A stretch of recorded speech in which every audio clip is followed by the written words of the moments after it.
Big news coming out of North London and another potential superstar on the way to the Emirates. We've got big news from Manchester United as well, one that could be game-changing for the face of the squad. Plus, where have you been if you haven't seen this news today? Marsca to replace Pep at City.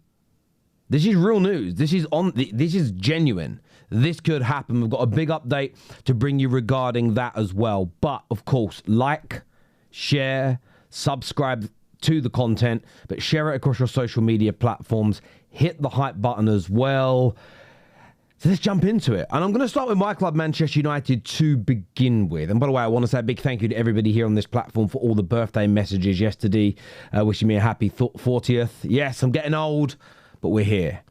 I'm going to start with Manchester United because this story really stood out to me. And there is news that's broke from Ben Jacobs that Kobbie Mainoo was not only aware of the free Mainoo shirt, it was something that he openly endorsed.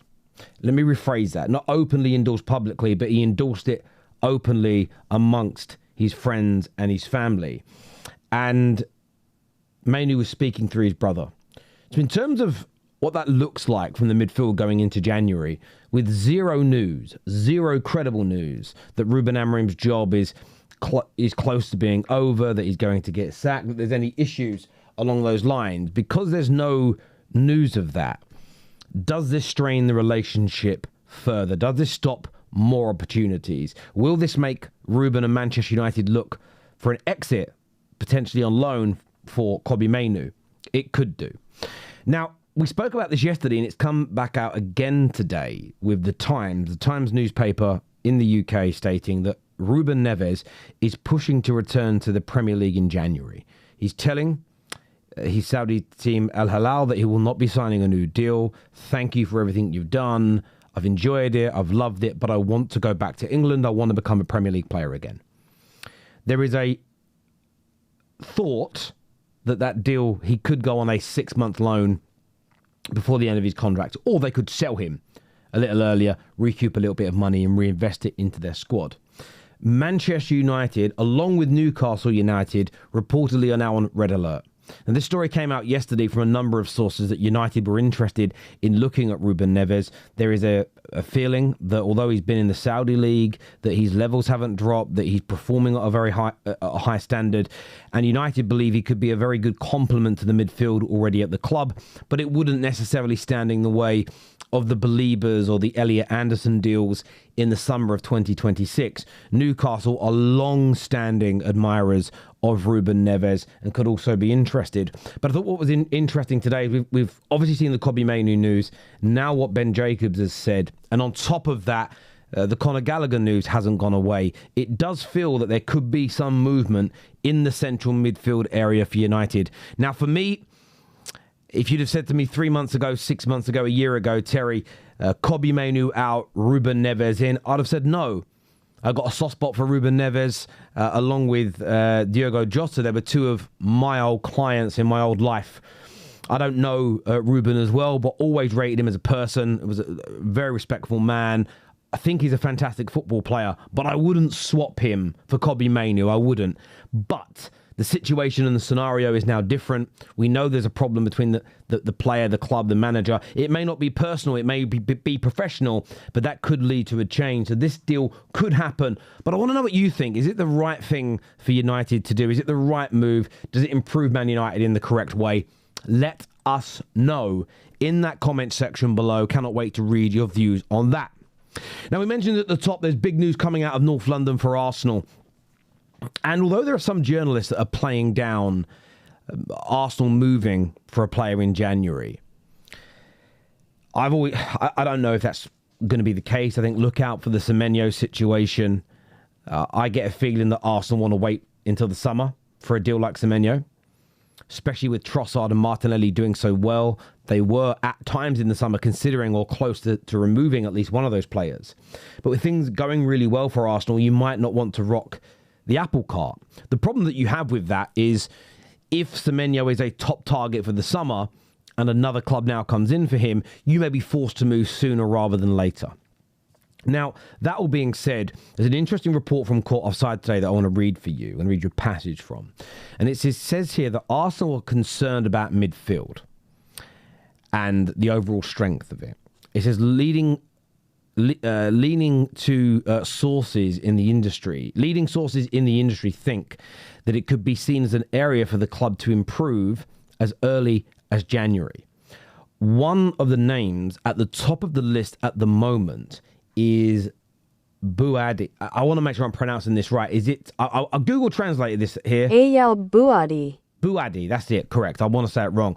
The young French player from Lille, who I've seen a lot of Arsenal fans in the comment sections in the last few months go, Terry, can you ask Ben Jacobs about it? Tomorrow on the Football Terrace, I will be asking Ben Jacobs about the potential of this deal. But it's one that's continues to show its head. Buadi, I wasn't familiar with him until people started talking about him. I don't watch French football as regularly as others. But when it comes to this individual, a very, very talented player indeed, a very dynamic, very combative, and very press-resistant central midfield player.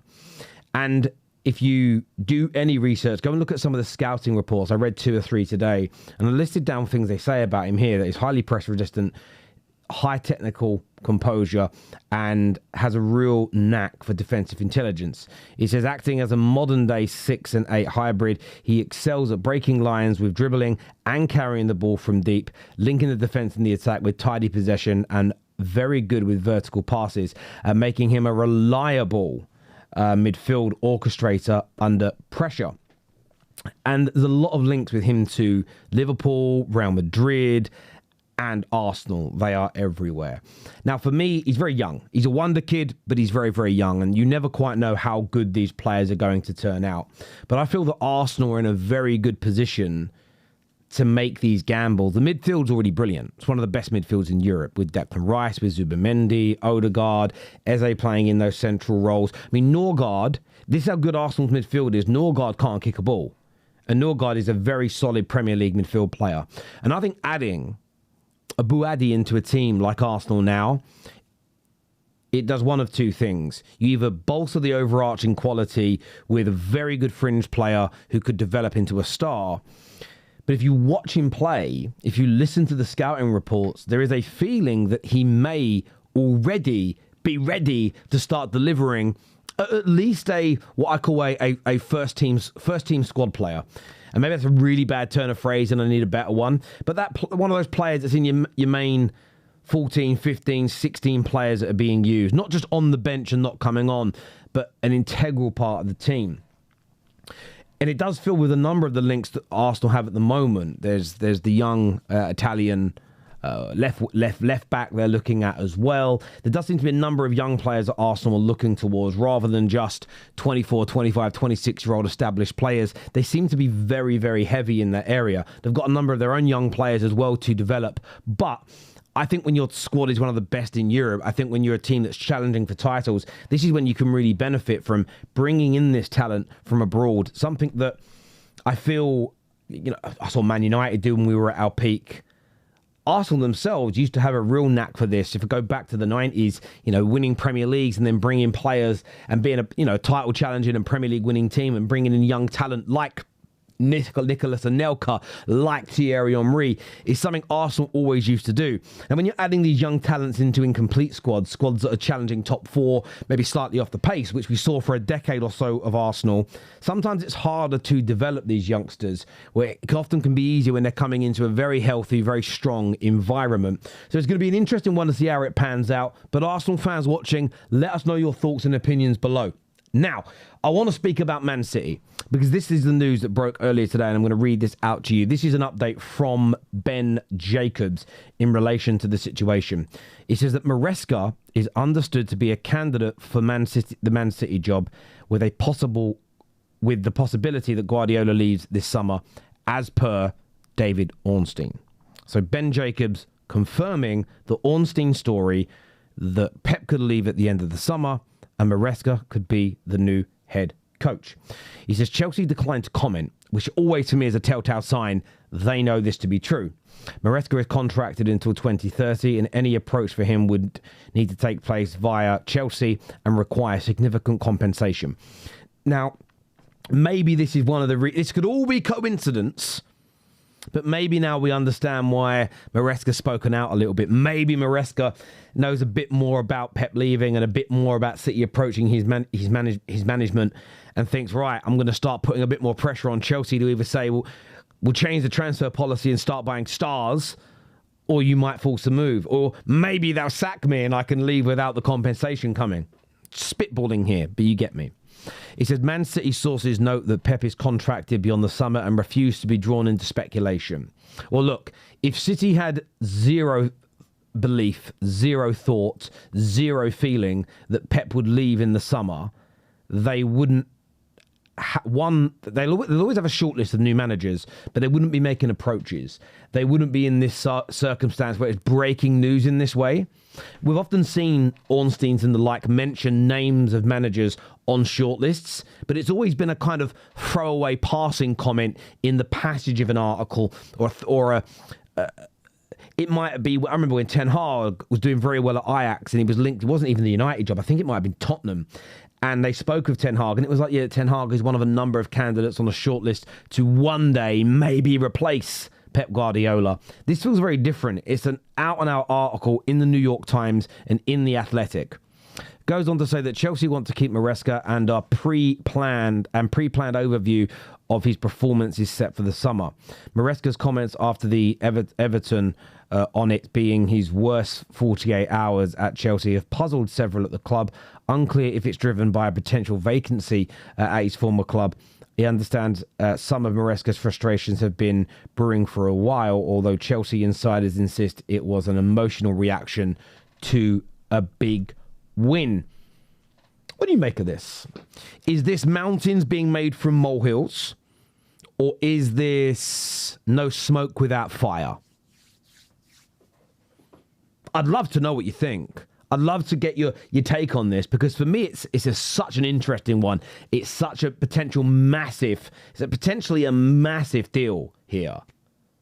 But I'd love to get your views on it. I really, really would. Please make sure you're liking. Please make sure you're subscribing. Get this shared across your social media platforms as well. I want to thank everyone who's tuned in.